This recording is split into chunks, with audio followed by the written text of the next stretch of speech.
This video will cover the planning and building process of cwymriad. The idea of the sculpture is to use a dual ring modulator circuit to create rich, bell-like sounds and to display the output on an 8x16 LED matrix.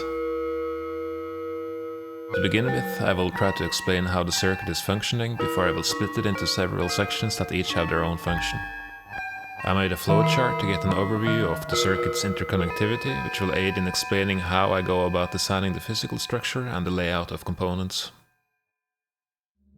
The ESP32 is going to be the main workhorse, creating the oscillators and controlling the digital potentiometer and the LED matrix. The potentiometer will function as a voltage-controlled amplifier, except that the envelope is generated by the ESP32 and sent over SPI. The oscillators are filtered down to something resembling triangle waves before being combined in the ring modulator, sent through an echo effect, and then splitting into two signals where one is the audio output signal and the other is conditioned to be sent back to the ESP32's analog to digital converter so that it can be displayed in the LED matrix. From this information, we can make a list of things we need as a bare minimum in the physical structure of the sculpture, with that being somewhere to mount the electronics, an LED matrix, and a speaker enclosure. The challenge now is to decide where the various sections of the circuit should be placed. We can split up the circuit into different modules based on their function, and we will get the power section where the power comes in and gets regulated into +5 and -12 volts, the ESP32 and the digital electronics, that is the digital pot and the LED drivers, the sound creation section, and the amplifier. We have to think about how these sections communicate so that we can make an effective design of the bus layout. The ESP32 is connected to all of these sections except the amplifier. The amplifier is only connected to the sound creation section, but the sound creation section is connected to everything except the LED drivers. Because the LED matrix requires a lot of wiring, I will use regular insulated wires and place all the digital electronics close to the matrix under the speaker enclosure. The power will enter the speaker enclosure on the side, so I will place the power regulators and amplifiers inside the enclosure and run the cables through a hole in the floor. I will do the sound creation section in the freeform style mounted on the red acrylic and have it run along one of the sides of the enclosure with the signal bus running down to a hole located on the bottom of the red acrylic where signals and power will come from the ESP32 and power regulators. I write down every single connection between each IC so that I don't forget anything when making the signal buses. When the design is done, I can start cutting the materials. This time I will use a 54-tooth triple-chip grind blade, meaning that the teeth alternate between being trapezoidal and flat-topped. This will give a nicer finish than the alternating bevel blades, but I expect there to be some chipping on the end of the cuts.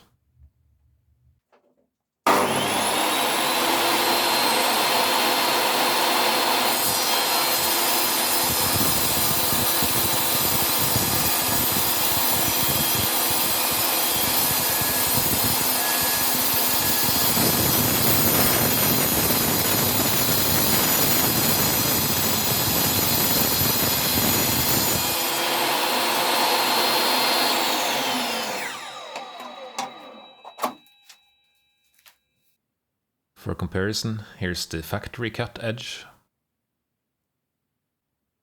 And this is the edge from the shop where I buy my materials from. It's an interesting texture, but it's not what I'm looking for this time. There's also chipping all along the edge. Here's my edge with the TCG blade. It doesn't look too great in this light, but it's smooth to touch and it will be easy to sand.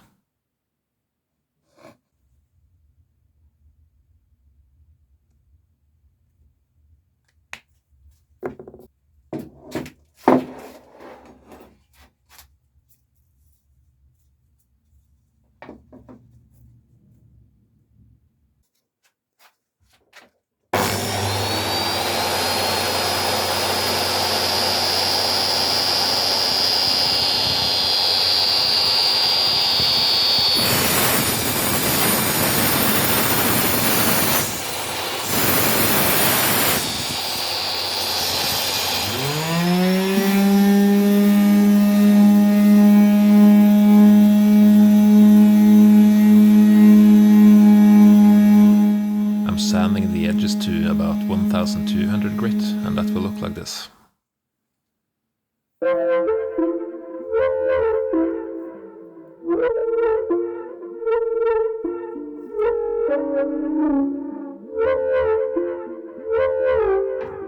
I'm taping the drill maps onto the pieces of acrylic.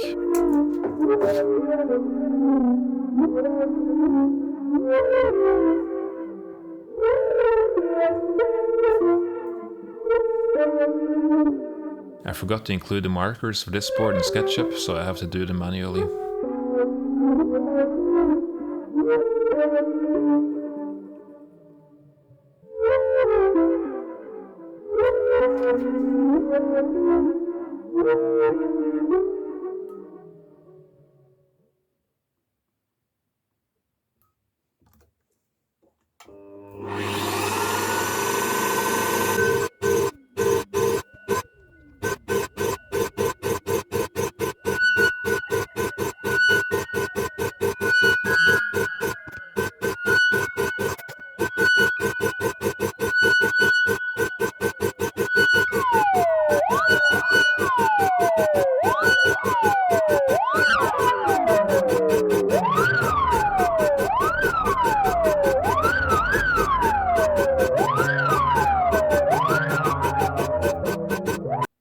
I set the depth stop of my drill press to about 5mm so that the LEDs wouldn't go all the way through the material. The holes are 3mm in diameter, so the LEDs should stay in place without needing any glue. I'm using gloves here so that I don't accidentally leave any fingerprints behind that will be impossible to clean once the matrix is soldered. In hindsight, I should probably have used pre-straightened wire to connect the LEDs, but it also felt wrong to waste the opportunity to just use the legs of the components.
Again, I saw the perf board that will hold the scaffolding of the sound creation section.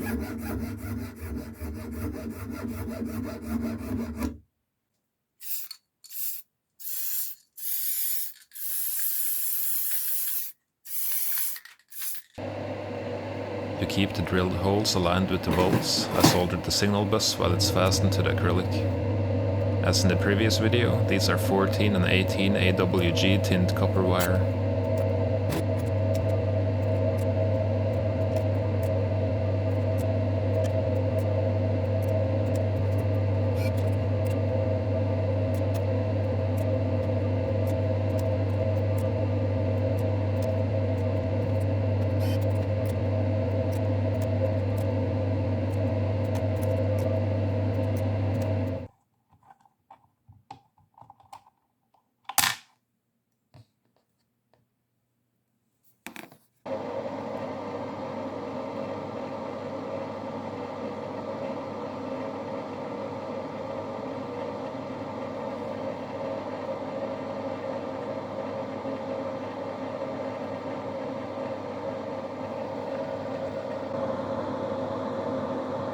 To straighten the legs of the components, I just take some pliers and squeeze them from different angles.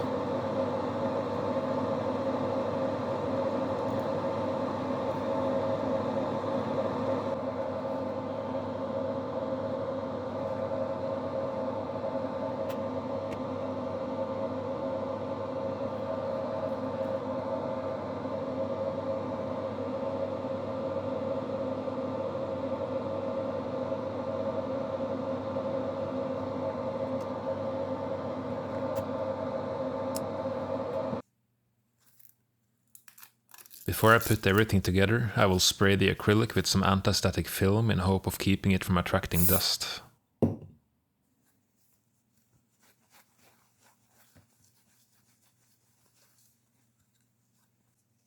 Off camera, I already did the wiring for the LED matrix, as well as soldering the boards that contain the digital circuitry and the amplifiers and regulators.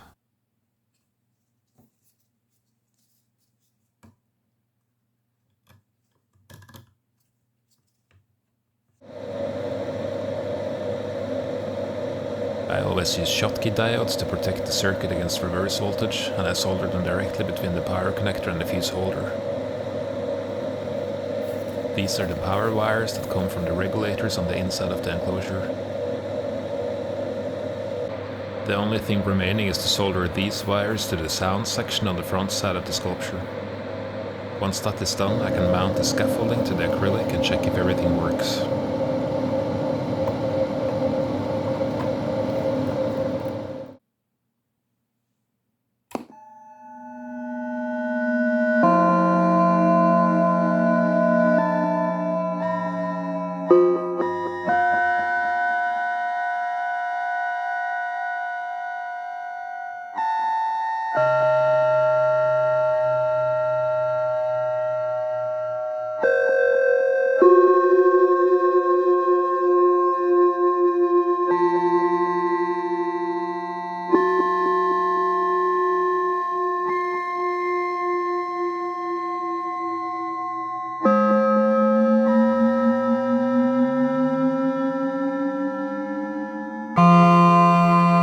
The schematics for this project is available to my patrons over at Patreon.